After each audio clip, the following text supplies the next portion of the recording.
Chapter 2, Themis's Journal. The events recorded in this journal are the true accounts as I have remembered them. Where the events are recollections of my own eyewitness account, I have provided them. Where the events are clarifications of facts that I have learned after their occurrence, I have edited the record accordingly. I guess that the best place to start, or the first place to start about these series of events, is to give some exposition about my powers. Why it is important to understand these phenomena is that many of my powers are internal to my own mind, so, from a linear perspective, it will be necessary and sufficient to understand these means at my disposal. Before getting into that, I suppose it would be proper to tell part of the story first. Let's see.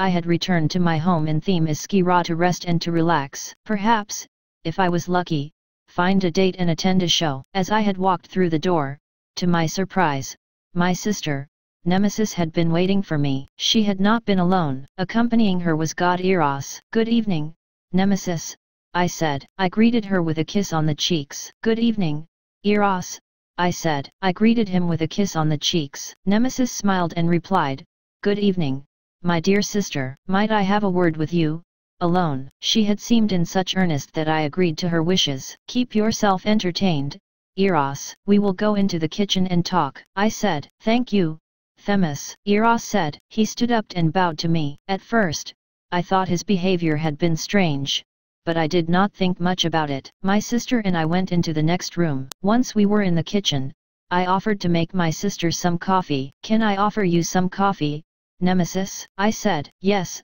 I would like some coffee." "Thank you," she said. "I will make the coffee, and you can explain to me what you came here to say," I said. "Okay," she replied. As Nemesis made herself comfortable at the kitchen table, I had begun to heat up the water to make the coffee. As I had stated before, the need for the exposition of my internal powers is necessary at this point. My sister and I are what the immortals refer to as primordial gods. Primordial gods are the entities that control basic forces of the multiverse. Why were we chosen to be the custodians of cosmic forces in nature? Only the Creator knows. In my case, my primordial power is to govern over divine justice, or what the Hellenes, the Greeks, refer to as that which is put in place. My sister's primordial power is to govern over divine retribution, or what the Hellenes refer to as to give what is due. In our case, we both have governed over these forces for 13 billion years. By mortal standards, God Eros is another primordial god, and he governs over the force of desire or future dreams. His mother, goddess Aphrodite, she governs over how people relate to each other. In pagan terms, she governs over the spirit of life over the cross of matter. Complement to goddess Aphrodite, god Ares governs over the individual's place in the universe. In pagan terms, he governs over the cross of matter over the spirit of life. How does this relate to the story? You see, as I have been talking to my sister, Nemesis, mental images of the future have streamed through my mind. The way this works for me is my mind develops several streams at one time. Each stream is a possible future. This is like how Athenata's truth vision works, but her power streams events that have already occurred in space and in time. My future vision or clairvoyance are not absolute certainties. They are at best probabilities. As I have stated, mental images of two possible futures streamed through my mind. What future will come? This will not be by my will alone. As goddess of nature, our wills are not our own. This is where we are different from mortals and meta-humans. God Zeus gave mortals free will when he made a deal with Titan Prometheus, which is one of the reasons why they die in about 100 years. For the rest of us immortals, we have a limited will. Our powers are governed by individual gods, but they affect each of us in a symphony. So, before my sister had gone about her desire to help Eros and I enjoy intercourse together, I had been made aware of this probable future. My reasons for not dismissing my sister's plan outright, I must explain after the entire story plays out. I suppose that deep down inside, I knew that this would be fun. After some time, the water was heated up and the coffee started brewing in the carafe. "Do go on, Nemesis. Why are you and Eros here?" I asked. "Well, dear sister, I had been walking in the woods by the house when I ran into Eros sitting at the overlook by our house. I made some inquiries, and he told me that he had fallen in love with you," she said. I smiled and giggled like a teenager. "I am not sure why I did." "Me? Why would Eros fall in love with me?" I asked. "Dear sister, I know you have a big heart, but you take for granted just how powerful you and those mesmerizing blue eyes are," she said. "Go on," I said. "Eros told me that you and he had gone to a party some time ago, and that, you two had danced and had talked together, and, some time after that, he developed a teenage crush on you. He told me that he had felt silly about the whole affair. He said that Psyche told him to follow his heart. She said, and that is when you told him the whole thing about unlike terms and age. I said, yes. She said, she had looked in my eyes. Was I wrong, dear sister? She asked. No, you were not wrong. I know that your heart was in the right place. I said, so, what do I do now, Nemesis? I asked. I am sure that after 13 billion years, you know how the game works, Themis. She said, not that I don't know the answer, dear sister, but let me guess. A show, a dinner, and then he feeds me full of chocolate. Then I get high and he pumps me full of his godhood. I said jokingly, I think you covered all the bases, dear sister, but, just don't block home plate. Men these days just are not into the cock blocking. She said, always the voice of reality, Nemesis. I said jokingly. I had paused for the moment and thought about Athenata. I know that look, Themis. You are concerned that your affair with Eros will interfere with your work with Athenata. Nemesis said, I am concerned, dear sister. She is on an important assignment for Athena right now. She must find a subject named Selene Kyle and determine if she can be saved. I said, you and she are always working for Athena. I think Athena forgets that she, Athena, works for you, dear sister. Nemesis said, well, to be fair, Athenata works for all of us. The poor girl always having to let people rape her and subject her to such cruelty. She had been given all that power and all that responsibility, yet, her will is not her own either. It saddens me to witness all the true nature that Athenata must endure. But, I guess that intercourse is the only true way that people reveal themselves. I said. Nemesis had walked behind me and gave me a hug. Yes, but even Athenata is letting her man, Steve, lay into her tonight, dear sister. How she loves that mortal, she said. I smiled. Do not misunderstand me, Themis. The work you do is important for the cosmos, but even a goddess needs to get laid occasionally, she said. I chuckled. And besides, if she should call on you, I can take your place. You do remember that the lasso of truth binds both of us to Athenata. You determine who she will save, and I determine who she will slay, dear sister, she said. I know, I said. I paused for a moment. Perhaps, we should go talk with Eros. The poor guy has been waiting patiently for us in the other room. Maybe if he plays us right, we can get him to have sex with the both of us, I said jokingly. Nemesis laughed. It has been some time since we tag team a fellow god. I guess that is one of the benefits of being a twin, Nemesis said joking back. Prior to walking out to the living room, I had put together a tray with some cheese, crackers, and coffee. Nemesis led the way out to the living room where we both had joined Eros. I trust that you are comfortable, Eros, I said. He stood up. Yes, Themis, I am very comfortable, he said smiling. Well, look at the time. I am going to go for a walk and leave you two to talk together, Nemesis said. I smiled and waved goodbye to Nemesis as she left the house. Eros and I sat on the sofa together. Nemesis has told me that you have fallen in love with me, Eros, I said. He looked away bashfully. I smiled. It is okay, Eros. Knowing that fact does not bother me, I said. He turned back to look at me. Thank you, Themis. Moments like these can be full of anxiety for a fellow, you know, he said. I took his hands into my hands. It is okay, Eros.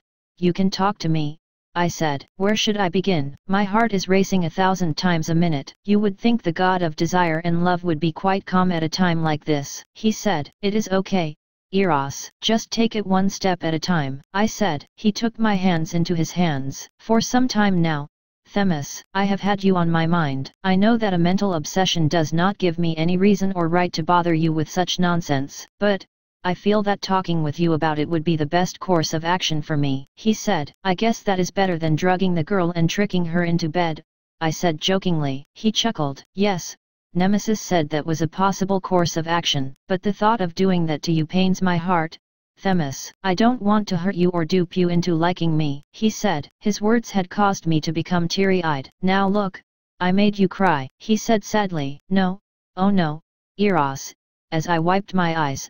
These are good tears. They mean that I care for you too, I said. I smiled. The only question now is, do we go with the feeling or do we not go with the feeling, I said. He had looked concerned. Well, Themis, what are your feelings now? He asked. I smiled. To be honest, Eros, my feelings are not telling me no, if you get my meaning, I said. He had seemed to find joy in my answer, and stood up. Well, Miss Themis, would you like to go to a dance with me tonight? He asked. I smiled and laughed. Sure, I would love to go to a dance with you, Mr. Eros, I said. What is the theme? I asked. I think it is 19th century night tonight, he said. You mean with those tight corsets and large dresses? I asked. Yes, you would look so attractive in that outfit, Themis, he said. And, are you implying that I am not attractive now, Eros? I said jokingly. This had seemed to confuse him and send his anxiety into overdrive. I didn't offend you, Miss Themis, did I? He asked. I smiled. No, you didn't offend me, Eros. I was just trying to get into the spirit. It is 1943 and mortal women have the right to vote now, I said. To help give Eros some confidence, I had given him a kiss on the cheeks, and, in return, he had kissed my hand. For the time being, we both parted our ways so that he could go get ready for the dance, and I could go get ready for the dance. Diana's Journal, Thursday, December 16, 1943, 6 o'clock in the morning. The morning had seemed to come early. Today, my body was still sore from my encounter with Solomon Grundy, Cyrus Gold, from yesterday morning. Quickly, I changed into my workout gear and put on my running shoes. I had gone out of my way not to disturb Steve, as he slept in our bed. I had turned on the radio while I had been in the process of changing my clothes. The radio man had reported that the temperature in Gotham County would be a high of 30 degrees Fahrenheit, and a low of 14 degrees Fahrenheit. With my clothes and shoes properly placed on my body, quietly, I worked my way out to the patio and waited for the others. I used the moment to stretch out my body. It may seem odd to the mortals that may read this journal to learn that immortals need to stretch their bodies out before exercise, but we do have to give our bodies a proper stretch. It is interesting how mortals imply immortality as a reason to be lazy and undisciplined. However, immortality requires more discipline and more labor to function in the society. Having read the contemporary fiction of the 1940s, I had gotten the sense that mortals believe that the immortals are just sitting around plotting murder and mayhem, when the opposite is the better description. Etta was the first to join me outside on the patio. Good morning, Diana, she said. She gave me a hug. Good morning, Etta, I said. I had hugged her back. My goodness, it is cold this morning, Diana, Etta claimed. She had shivered for a while as her body had acclimated to the outside temperature. I had not really noticed, Etta, I said. Etta had smiled at me. Oh, now, you are just rubbing in your immortality, Diana, she said jokingly. I laughed. Etta looked me over with an eye that detected something out of place. Are you still sore from yesterday, Diana? She asked. Yes, my lower back and my sexual organs are all still sore from being stretched to their extremes, I said. She seemed concerned. Doesn't your body heal by regenerating rapidly? She asked. It does, Etta, but my spiritual mass heals independently from my physical mass while in my physical plane body, I said. Spiritual mass? She asked. I guess this requires some explanation. See, Etta, all of us, mortal, meta-humans, and immortals have a spiritual mass and a physical mass. Our soul connects the two parts together. When we transform into our earthly bodies, we immortals consciously reduce our size to mortal standards. If we did not do this, we would affect the motion of the planet. I said. I see, that is a very interesting aspect of immortality that I did not know, Diana, Etta said. As I had completed my exposition, Hippolyta and Elizabeth had arrived out on the patio. The two women seemed to be in a calm and in a relaxed manner. Elizabeth, like Etta, had been dressed in a grey sweatsuit, which consisted of a one-piece top sweatshirt and a one-piece bottom sweatpant. Hippolyta was dressed in a pair of shorts and a t-shirt. Good morning, Mother, I said. I gave my mother a hug. Good morning, Elizabeth, I said. I gave Elizabeth a hug. Good morning, Diana, the two women said while hugging me back. Etta had greeted each of the women with a warm hug and a wonderful smile. Good morning, Elizabeth. Good morning, Hippolyta. Hippolyta and Elizabeth gave Etta a warm hug. You seem well rested, Hippolyta, Etta said. I did get a good night's sleep, Etta, Hippolyta said. I know, I felt you last night, Mother, I said. Mother had smiled. Well, at first, I was not really in the mood, but Cyrus managed to push all the right buttons, and I could not find the will to stop. She said. Speaking of wills, don't you have a writing lesson today, Etta? I asked. Etta smiled. I sure do. Why don't you come with me, Elizabeth? Etta asked. Oh, I am not sure if I should, Elizabeth said. Etta smiled. Please come, Elizabeth. I am sure Miles would not mind, Etta said. Elizabeth smiled and thought to herself for a moment. Can I take a rain check, Etta? She asked. Etta jokingly made a sad face. You're trying to guilt trip me, aren't you, Etta? Elizabeth said. Is it working? Etta asked. No, but I have to meet with some officials to review the final arrangements for the Wayne Foundation annual Christmas ball, she said. The revelation of the ball made all our ears perk up. A ball? Hippolyta asked. Yes.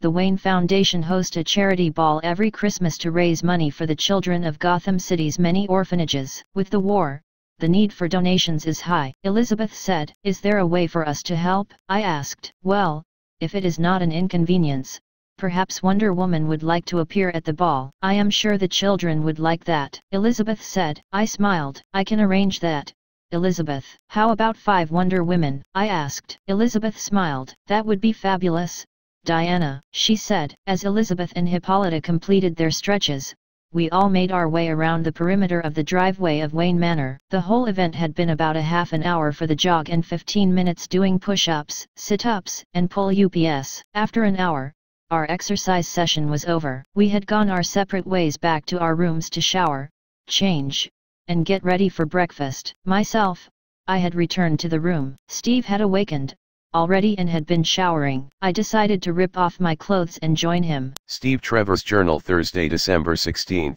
1943. 45 minutes after 6 o'clock in the morning for me, the morning had come uneventfully. As I did not have anywhere to be today, I had planned to sleep in a little later than my normal routine, but my daily habits had gotten the better of me, which had made it difficult to stay asleep, so I had decided to get out of the bed and grab a shower. While I was well into my shower, Diana had come into the room to join me. I could tell by the way that she had walked into the room that she still had been sore from the battle with Solomon Grundy from the other night. I had reached out to examine her back muscles to get a sense of how tender the muscles had become. You are still sore from the night before, Diana? He asked. She smiled. In the time that Diana and I have been in a relationship and since the time we had met at Theme Scare I have come to learn Diana's subtle behaviors. Brave face and best face. Although I do understand that her duty as a goddess of justice will place her at the mercy of the foes she is charged to help by the goddess Athena, there is a deep part of my spirit that does not enjoy it. My caring for Diana goes far deeper than our sexual behaviors. I could tell in my feelings that Diana was not well. Since her battle with Solomon Grundy, she had seemed quieter and at times, she had seemed distant. Yes, my lower back muscles feel like a big weight has been chained to them, she said. She had placed her hands up along her lower back muscles to indicate where she was stiff and sore. I had used my hands to knead her back muscles with the hot water along with her lower spine. How does that feel? I asked. She closed her eyes as my hands pressed into her lower back muscles. That feels good, Steve. Don't stop, she said. Perhaps we should take a few days off for your back muscles to heal, I said. She smiled. I will be okay, Steve. Besides, we are going to the Wayne Foundation annual Christmas ball, she said. I see. I have never really been to a ball, I said. It will be fun. I told Elizabeth that I will go as Wonder Woman for the children. She thinks that it will help raise money for the local charities. Hippolyta and my sisters will be going too, she said. I think that is a wonderful idea, Diana, I said, pressing my hands into her lower back. We had spent the rest of the time cleaning each other's back and washing off. A short time later, we were dressed and had made our way downstairs to eat breakfast. Manfred had given me a message from Colonel Darnell with a callback number. As it must be urgent, I found a nearby telephone in the study to call the colonel. After a few rings, he had picked up the phone. Good, Steve. I had submitted my report to General Blankenship. I know that Diana and you are on leave, but I was wondering if you two would meet with General Blankenship and me today. He said, of course, Colonel, we will be there today. What time do you want to schedule our appointment? I asked. Let's make it for noon, Steve. He said. Yes, noon it is. I will relay the news to Petty Officer Prince. I said. Okay, Steve. Bye. He said as he had hung up the telephone. Bye, Colonel, I said as I had hung up the telephone. I had made my way back to the dining room where Manfred had laid out the breakfast buffet. All the others had already made their way to the room and had begun their breakfast. "Diana, we will be having lunch with Colonel Darnell and General Blankenship at the War Department today," I said. "Of course, Steve," she said. As Diana and I had sat down at the table to eat our breakfast, Hippolyta turned her attention to Donna and Drusilla. "And, how are you two getting along this morning?" Hippolyta asked. The two women smiled. "I think that we are settled in, Mother," Donna said. "Good, if you two do not mind. Elizabeth is preparing for a charity ball this week. I need you two to work with her and help her in any way you can," Hippolyta said. She paused for a moment to collect her thoughts. "Also, I would like for you two to work out some site plans and engineering plans for the real estate that we are purchasing from Elizabeth. Alan will be able to assist you with any local zoning laws," Hippolyta said. "Of course, Mother, we will get started on that at once." Drusilla said, "If it is not too much trouble, may I assist the two ladies? I was an attorney for the county. I think a project of this kind would help me to acclimate myself to the current laws." "Of course, Cyrus, we would be happy to have your assistance," Donna said. "I will be attending a horse riding lesson at the Wayne stables this morning. I cannot say if I will be free this afternoon," Etta said. She smiled to herself as perverted thoughts went through her mind. "Etta, we all who could read telepathy said together." "Man, I wish that I had telepathy," Silas said.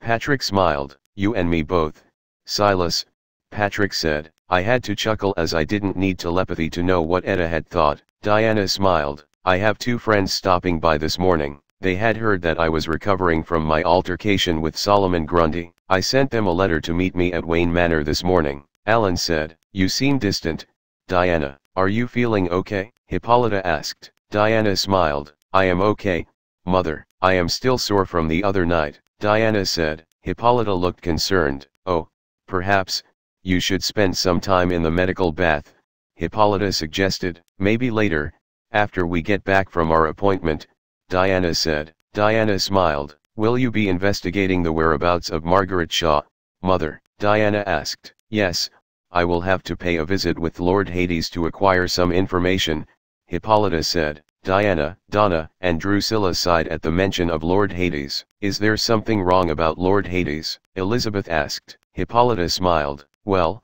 Lord Hades is very pleasant. It is just he always expects his payments up front, and he and his wife, Persephone, are always throwing these wild parties." Hippolyta said. "I feel sore all over just thinking about it, Mother," Drusilla said. "I know," Hippolyta said. The rest of the morning had been rather peaceful as all of us went about with our breakfast. Once completed, all of us went our separate ways for the morning. Diana and I had returned to our room to get ready for our appointment at noon. Letter to Helmut Stryker, December 17, 1943, 9 o'clock in the morning. Colonel, I have received your letter via the secure radio transmission. After reading your field report on the Solomon Grundy matter, I concur with your analysis of the situation. High Command has advised me to refer you to a local expert in the occult science in your area. He is Dr. Edgar Sisko, a renowned scientist in his field of study. He will meet with you today at your field office at 12 o'clock in the afternoon, Eastern Standard Time. General, Journal of Edgar Sisko, December 17,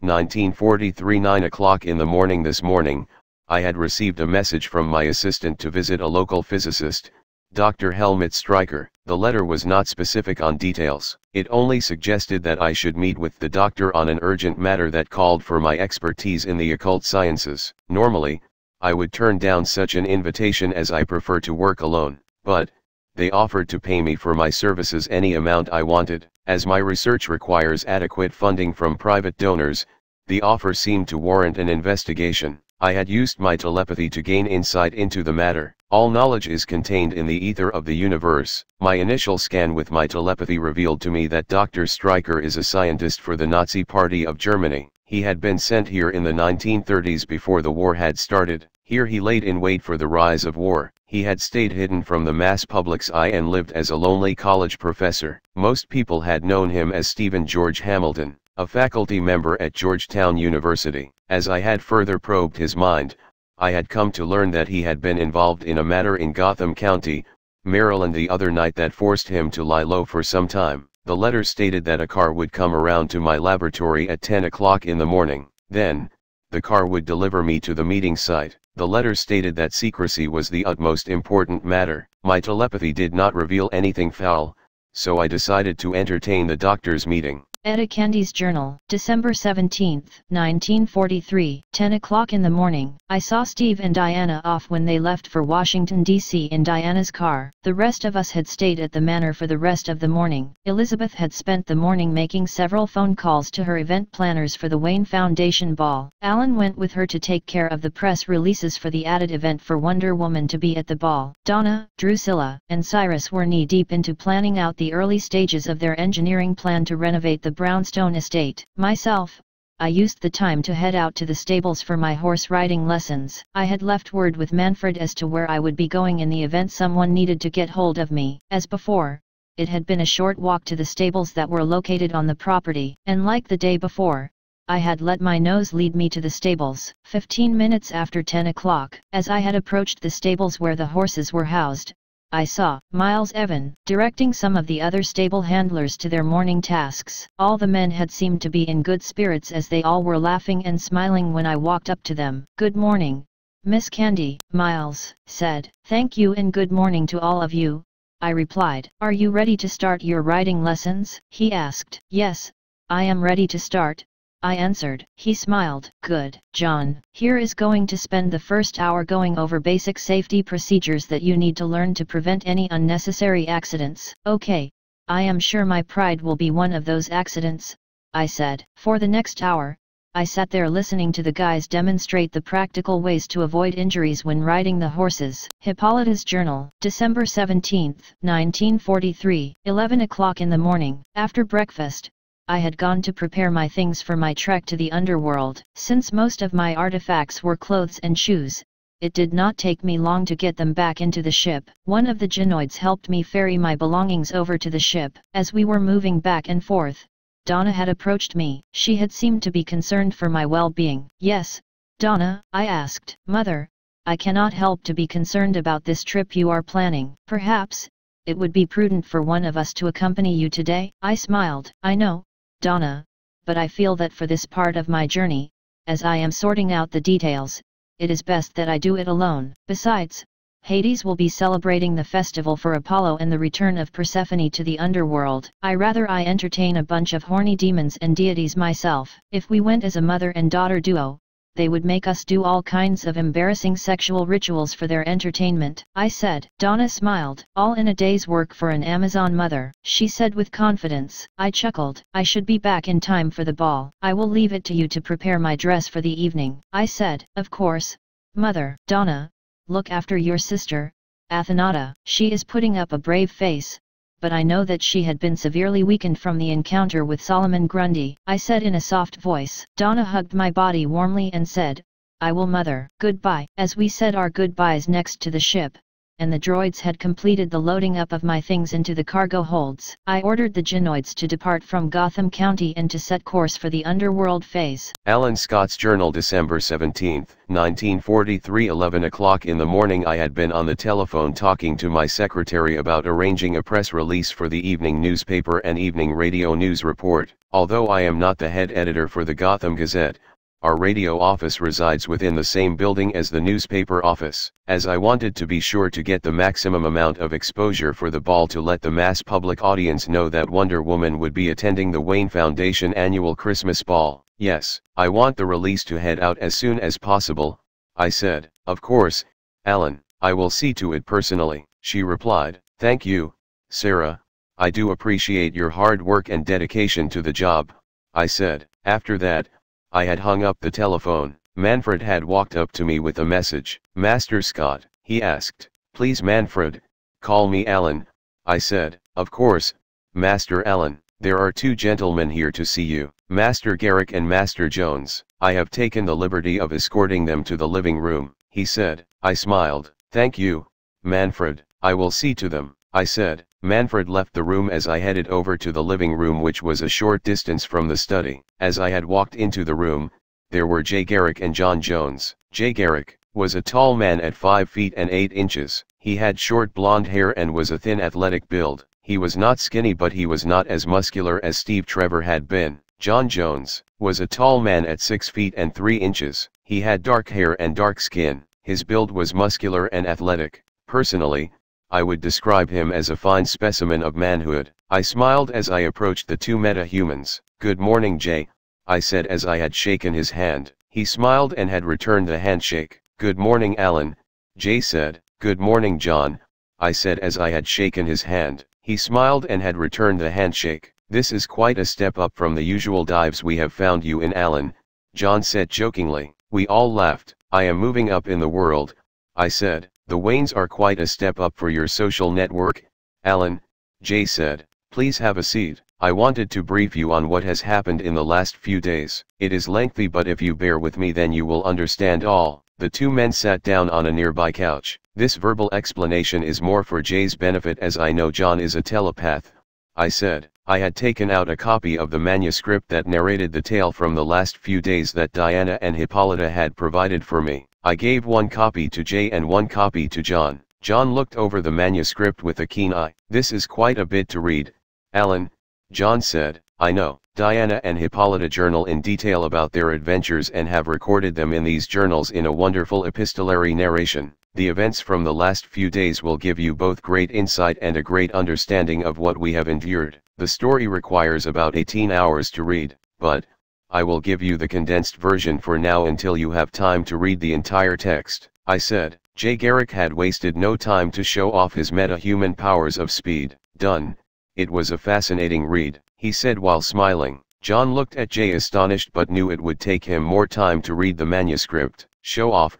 I will require more time to read the journals, Alan," John said. "Allow me, Alan." Jay stood up to retell the story to John. Short version of the story is Diana is Wonder Woman. Her mother and the others beat down a big scary dude in Gotham City yesterday morning. He raped Diana and she absorbed his life essence with her empathic abilities, which restored him back to who he was when he died in 1894. Also, the ladies are super horny, which seems to be one of their superpowers except for Etta Candy. She is out getting riding lessons from a stud horse trainer, currently, Jay said. "Did I get all the facts?" Jay asked. I smiled. "I think that you have covered most of it except for the part where yours truly had been bushwhacked by Solomon Grundy," I said. "I thought I had taught you to duck, Alan," John said jokingly. I smiled. "From what I remember of the event, I saw a big bright light and my body went numb. Luckily, Etta and Hippolyta were able to drag my body back to the car," I said. The two men's demeanor had changed to one of concern for my health. "The journal reported that all your bones were shattered. How are you walking around today?" Jay asked with concern.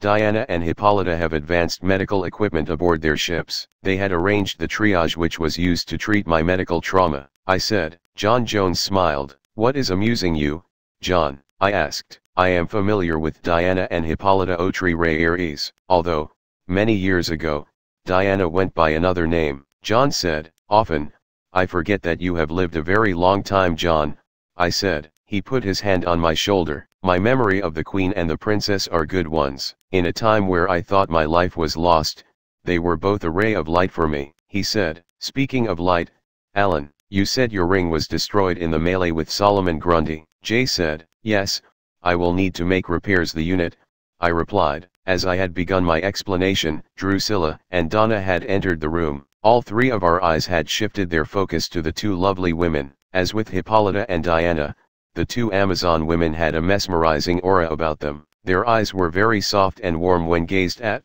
"Jay Garrick and John Jones, I like for you to meet Donna and Drusilla." John had kissed the hands of the two women. The two women had been amused by John's charm. Drusilla smiled. "So formal, John," she said. Donna smiled. "Are all the men in Gotham County so pleasant?" she asked. Jay Garrick smiled. "I am just a simple country boy.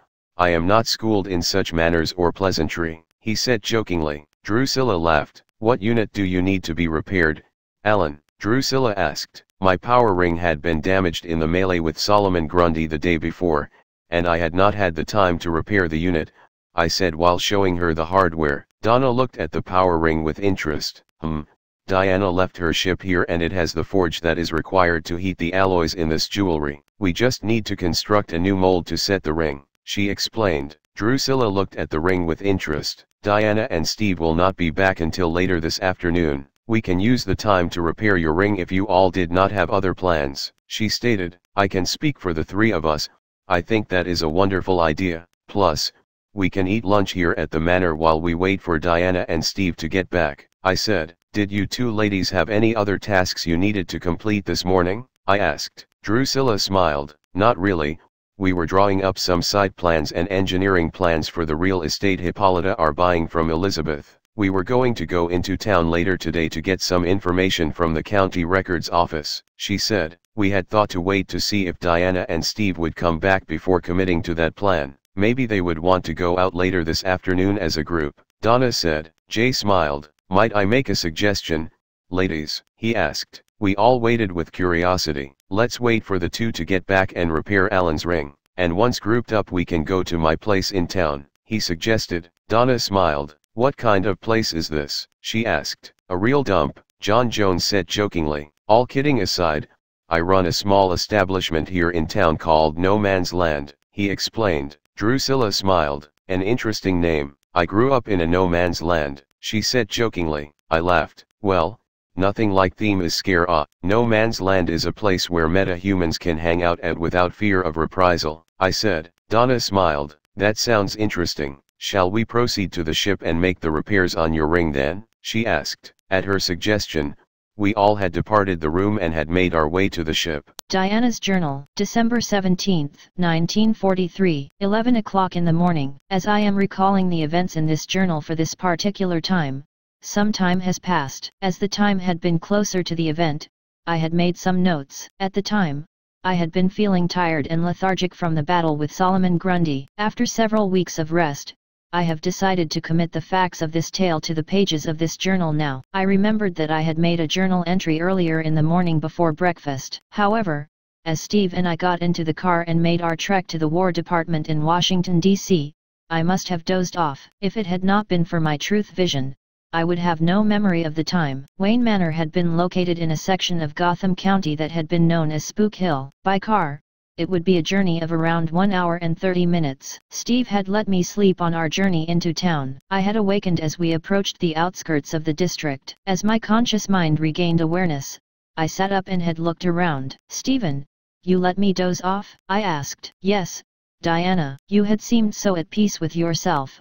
I did not want to disturb the moment, he said. I felt a warm pressure in my heart. Thank you, Steve, you take such good care of me, I said. He smiled. I have to Yeoman Prince. It would take weeks to replace you as a secretary, he said jokingly. I smiled. I didn't mess up my makeup, did I? I asked. He looked me over with a detailed eye. I do not think that is even possible, Diana, he claimed. How long was I asleep? I asked. I would say about an hour, he said. I paused to collect my thoughts. I feel so tired, Steve. I have not felt this tired in centuries. I must have expended more mana than I had originally thought, I said. Steve looked over towards me with concern. Is there a way to recharge your mana outside of sleep? He asked. I smiled. Well, I do not want to seem slutty, Steve, but sexual intercourse is one method, I said. Steve smiled. Wait, you're not kidding, are you? He asked. I smiled. No, as a celestial immortal, we are connected to the environment. We draw energy from the spirits around us. Natural sexual intercourse refuels our mana. Likewise,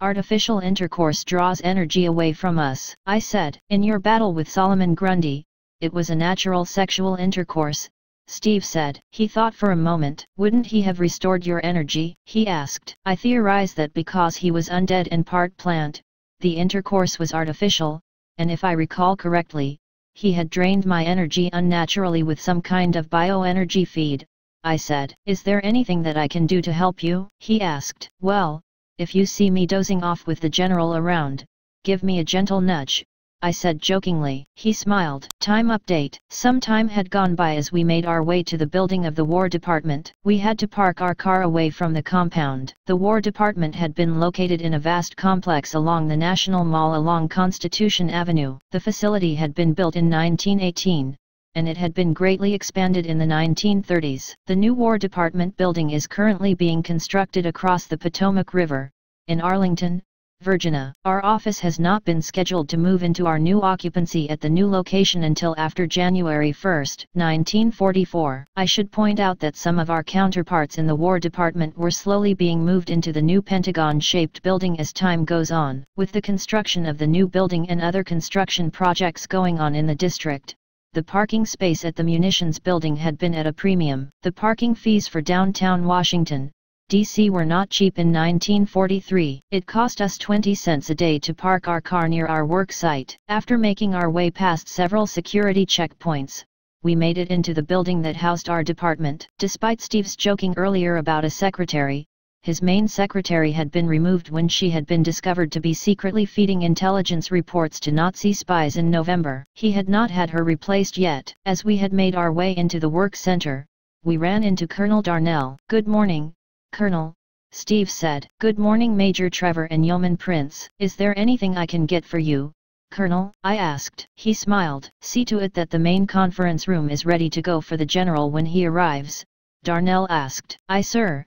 I will have the room and equipment prepped for the General," I replied. As it was a half hour before noon, I knew that we had some time to prepare for the meeting. I took some time to arrange the chairs and dust off the furniture. I prepped the slide projector in the event the General wished to use the device. Then, I went over to the restaurant across the street to get some food. Since it was a lunch, I felt that a light meal of salad and sandwiches were in order. The restaurant had a delicatessen, so I ordered some sliced ham, sliced turkey, and sliced chicken. Also, I grabbed some beef, salami, and pastrami to add as a variety of the other meats. I ordered some sliced cheese, provolone, cheddar, and American sliced cheese. I had purchased a small container of Miracle Whip and Heinz ketchup, and I purchased several bottles of soda cola. With the order completed, I traveled back to the office by foot carrying the food and drinks. Once I had made it back to the work center, I had laid out the food in a buffet-style arrangement on the table that sat along one of the walls in the conference room. As I had completed the arrangement, Steve had walked into the room along with Colonel Darnell and General Blankenship. 12 o'clock in the afternoon. "Diana, you did a wonderful job in setting up that table spread for lunch on short notice," Steve said. I smiled. "Thank you, Major Trevor. It was my pleasure to make the meeting as enjoyable as possible," I said. "General Blankenship's description here. This is an excellent spread of cold cuts, Yeoman Prince," Blankenship said. He smiled. "I would like to keep this meeting informal if that is okay with everyone. I understand that you two have been out in the field with the Solomon Grundy incident. Before we get started, please, everyone take the time to get comfortable and enjoy the wonderful food Yeoman Prince has arranged," Blankenship said. I smiled. "Thank you, General Blankenship," I said. All four of us took some time to get our plates with sandwiches and drinks arranged. Then, we sat around the conference table. The General started the meeting as we all ate the food. "Steve, I have read your field report since our last meeting about the Solomon Grundy matter. Quite an extraordinary event. The Nazi intelligence agents in the area using a metahuman to attack our shipping lines inside the continental United States has brought great concerns to the President and the Joint Chiefs of Staff. They, in turn, have directed the Office of Strategic Services to retool the Anonymous Ranger Group of the United States into the Advanced Research Group Uniting Superhumans, or ARGUS," Blankenship said. He continued. "Major General William J. Donovan asked me personally to head up the department. I want to bring Colonel Darnell's office into that department, effective immediately," he stated. "This is quite an honor, General Blankenship," Colonel Darnell stated. "Yes, my compliments, General," Major Trevor said. I smiled. Unknown to Steve and the others, Hippolyta had been part of the old Argus service during the American Revolutionary War. Back then, it had been known as the Armed Revolutionaries governing under secrecy. Myself, I had lived in France during that time period. She had written quite extensively about the organization as she had journeyed throughout the U.S. Western Territories in the 19th century. Formally, Hippolyta had been appointed by the U.S. Marshal Office by President George Washington, although this job had been done in secrecy because the greater population of Americans did not know that metahumans existed. Not to give the impression that no one knew of metahumans, it had not been widely reported in government documents and public news reports. Although it had been written as folklore and fiction in some contemporary literature. I add this last section to give any reader of this text a sense of my state of mind as the general laid out his responsibilities before us. My truth vision had been telling me that the general wanted to formally know if Diana Prince and Wonder Woman were one in the same. I could see in his mind with my telepathy and I could feel in his heart with my empathy that his plan had been if he could get one, Steve, then he could recruit the other, me, into his organization. For a short time, I had struggled with revealing the truth to the general and the colonel. Before the next events had taken place, Goddess Athena had appeared to me. She arranged for us to talk in a pocket dimension or a place that exists outside of the human ninth realm. I had kneeled before the goddess. Goddess Athena, how may I serve you? I asked. Goddess Athena smiled. Thank you, Diana. Please sit. There is much to discuss, she said. Yes, I will listen, I said. You must reveal yourself to the general and the colonel to facilitate your relationship with Stephen Trevor, she said. But, what of the law of non-interference? I asked. With this great war in front of us, the humans have aligned themselves with several deities. You must maintain your relationship with the Major to help him complete his work with the general. Athena paused. The humans stand at a pivotal point in their future. One path will lead to tyranny, and the other path will lead to justice, she said. I reflected for a moment. What of Salene Kyle? My work with her is not completed, I stated. Athena gazed into my eyes with her soft grey eyes. The path you are on will intersect with Salene Kyle. In time, she will seek you out. But, Athenata, do not act out of haste. The decisions that you make in these two destinies will have far-reaching effect on other people. Yes, my goddess will be done, I said. With that, Goddess Athena had raised her arms and folded out of the realm. I had been returned to my body. For the others in the room, no time had passed. The president had shown great concern that the Nazi were so close to discovering the work going on at the Clinton Engineering Works in Tennessee. We need to know what the Nazi know about the facilities and any other intel we can acquire, Blankenship stated. Yes, General, the Major and the yeoman have been in the field gathering intel for us on that subject, Darnell stated. The general turned and gazed at me with a keen eye for observation. Yes, the President has extended his gratitude to you two and Wonder Woman for your ability to collect detailed data on the subject matter, Blankenship said. I am concerned, General, that if our office is going to be absorbed into your agency that we may lose momentum on the case. We are not slated to move over to the new War Department building in Arlington until next year, Steve said. The general paused. I too am deeply concerned that we will lose momentum and give our enemy time to gather their strength, Blankenship stated. The colonel stood up. If I may, I think that I can handle any logistical concerns of integrating our office with the general's office. That shouldn't affect the field work that you two are doing. I am concerned that if I am out of the office, then the colonel will not have ample help with arranging the office projects. I am his secretary and not Major Trevor's secretary, I stated. That is not going to be a problem, Yeoman Prince. Under the restructuring of the office, Steve is going to be promoted to the rank of colonel to head up the field assignments for Argus. You will be assigned to his staff, and Colonel Darnell will run the research and development office for Argus, the general said. Steve looked astonished. Thank you, General and Colonel, for your confidence in me. I will not let you down, Steve said. I had walked over to pour myself a new cup of soda cola. Now, the last detail we need to satisfy with the President is the matter of Wonder Woman, Blankenship stated. My ears perked up. Steve listened to the general's next words with concern. Wonder Woman? Why is the President concerned with Wonder Woman? Steve asked. Well, after some research into past Argus operations conducted in the American Revolutionary War, I came across some detailed field reports that I found fascinating, Major, Blankenship said. The general had looked around the room as everyone sat quietly listening to his words. He pulled out a briefcase which contained some old parchment papers that were stamped with the seal of the President of the United States, George Washington. If you will look closely at these documents, Major, you will see that they are signed by a field agent named Hippolyta Autria Aries. She continued to file reports to Argus until the late 19th century or the year 1895. The general stood up to get some soda cola and smiled while looking my way. Of course, I had maintained a look of innocence. Do you know the significance of those field reports, Major? He asked. Steve smiled. I suppose you are going to tell me the significance, General, Steve said. The general smiled. As I investigated further into the agent's history, it turns out that she was an Amazon in origin that possessed superhuman powers and longevity. Also, I was able to find some portraits of her from the early 19th century and late 19th century. He pulled out the copies of the images from his briefcase and laid them on the table for all to see. The agent looks like our yeoman here, not exactly alike, but the two women are related, and, as I had read through your field reports, I came across that you mentioned the name Hippolyta when you had encountered Solomon Grundy. The general stopped and smiled. You could see in his expression that he knew the truth, but he wanted to hear the words from our mouths. My telepathy had revealed that Steve wanted to tell him, but being a joker that Steve was, he had stretched out the reveal for as long as possible. The general had chuckled to himself. I see, you are going to make me work for it, aren't you? He asked jokingly. Okay, Major, I like suspense. I read mystery novels too. The identity of Wonder Woman has to be a closely guarded secret. I get that. But,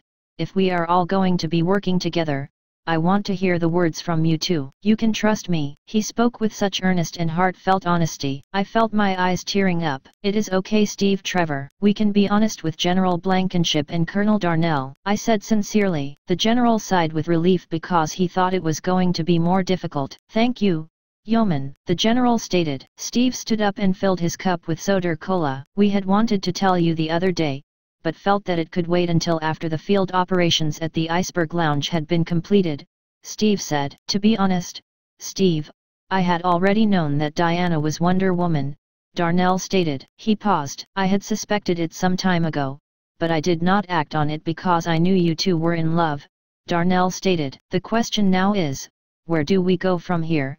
I stated. The general looked at Steve and me with sincerity. Although I know that Diana here is many centuries older than I am, I have come to think of you two as my children. I know that may seem non-military bearing like as one can be. I see the love in your eyes. I feel the connection between you two. That is why you two are successful together as field agents. I do not want to see that come to an end, he said. He paused. Well, at least until this war comes to an end. I see your place here at the War Department as a sign from the Creator, and I welcome that reality, he said. Where we go from here is that I want to make you a proper field agent. I want to promote the yeoman here to a rank of a commander. That way you and the major can work side by side without the distraction of fraternization bearing its ugly head. I want you two to refine your cover story and maintain the secrecy of Diana's true identity, he stated. If only for a short time, I believe that we can do great things together, he said. We all paused to collect our thoughts. Anyone want more cold cuts? I asked. The men all seemed to find humor in my question and spent some time laughing. Well,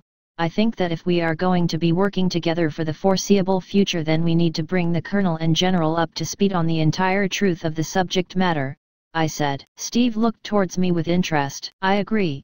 Diana can provide to you a detailed report on the entire matter from the last 2 months to bring you up to speed on the Nazi operations we had encountered, Steve said. I had reached out my arm to call the magic lasso. Themis, come to me, I commanded. In a flash of light the lasso had appeared before us, and in the second flash of light, the lasso had transformed into Nemesis. Since Themis and Nemesis were twin sisters, Steve could not readily tell them apart. Nemesis, 13 billion years old, was an attractive goddess. Unlike Themis, who had golden blonde hair, Nemesis had fiery red hair. She had a darker side to her personality than Themis. I do not wish to suggest that she had been an evil person or a person who was motivated by the self. I had always known Nemesis to be a kind-hearted, passionate woman, although she had to dispense justice by my hand. In celestial law, she was divine retribution. Likewise, Themis had been the side of celestial justice that leaned more towards the good or the person who was motivated by the others. Nemesis,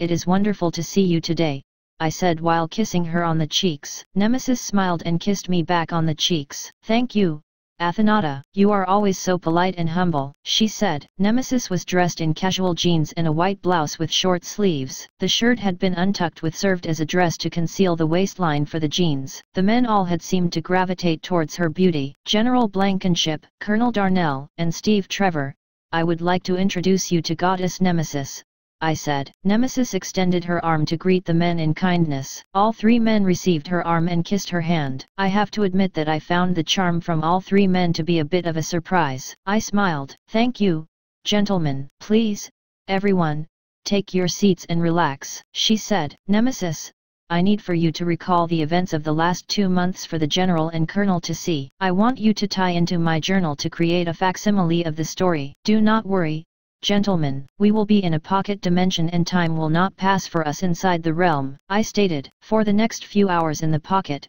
dimension, Nemesis recreated the events for the last 2 months as they are recorded in my journals. Combined, the stories require 2 hours to see the first story and 18 hours to see the second story. The events ended just as our party had gone to visit the brownstone estate of John Soder. The General and the Colonel were amazed and astonished at how much detail had been presented in the narrations. Truly remarkable technology you have, Yeoman Prince, General Blankenship said. We all had left the pocket dimension once the stories had been completed. The men were amazed that only 1 minute had passed outside of the realm, 30 minutes after 12 o'clock. You know, I just realized that I forgot to get the pickles, I said. With the exception of Steve Trevor, the other 2 men were still in a state of shock after witnessing the stories from the last 2 months created by Nemesis as the magic lasso. Blankenship smiled. You forgot the pickles? I am going to have to demote you down to private for that blunder, Yeoman Prince, he joked. Darnell laughed. Leave it to the Navy to forget the importance of pickles, he said. We all laughed. Blankenship maintained his happy spirit, but the sense of respect for the work I had done in the last 2 months took on a whole new dimension for him. Yeoman Prince, forgive me, Commander Prince, the work you have done for the War Department the last 2 months after witnessing the facsimile from Goddess Nemesis here, just now, I find it difficult to utter the words. A thank you would seem pale in comparison to the deeds you have endured. Prior to this moment, I had only Major Trevor's report from the incidents. Their descriptions do not do you justice on the amount of sacrifice you have had to make. And believe me, I am a general and a leader of men in wartime. I know that you are superhuman, but the sexual assault and the brutal nature of the fight with Solomon Grundy cannot be easy to deal with internally. And Alan Scott's injuries in the altercation and your ability to treat his trauma in a timely manner are truly remarkable, he said. Blankenship paused. The events that I have witnessed today only serve to underscore why we must work together as a team. That way, you would get the full value of having your work documented, he said. I smiled. Thank you,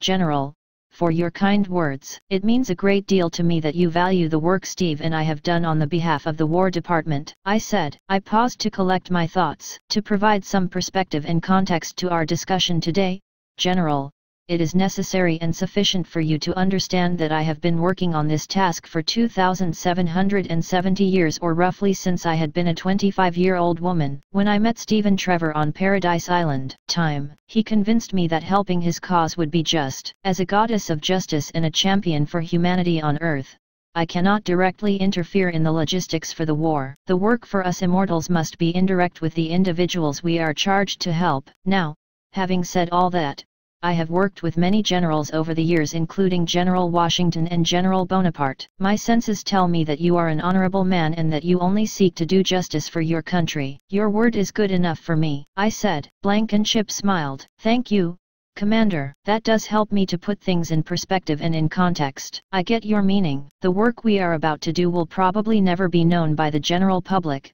but it will serve to put this country on the right path to victory over the Axis power and tyranny, he said. I smiled. If you 2 men will entertain my suggestion, I propose that we complete our lunch today. I want to get back to the manor to review the mission at hand. I would like to create a brief for tomorrow afternoon. I want you 2 to come out to the manor and take a tour of the ship. This way, you can get a better sense of the technology at our disposal. Then, I want to propose adding some key people to our tactical team, I said. All the men looked at each other. I think that your proposal is a good one, Commander. I look forward to the meeting, Blankenship said. I smiled. I will call the Colonel and the General later today with a revised schedule for the time of the meeting. I believe it will be in the afternoon, but I want to give the staff at Wayne Manor adequate time to prepare, I stated. That will be satisfactory, Commander. I look forward to the meeting, Blankenship said. I too look forward to the meeting, Commander, Darnell said. All 5 of us took some time to finish the lunch of cold cuts. Nemesis relayed to me that she would be filling in for Themis for a few days. As I did not see any harm in that decision,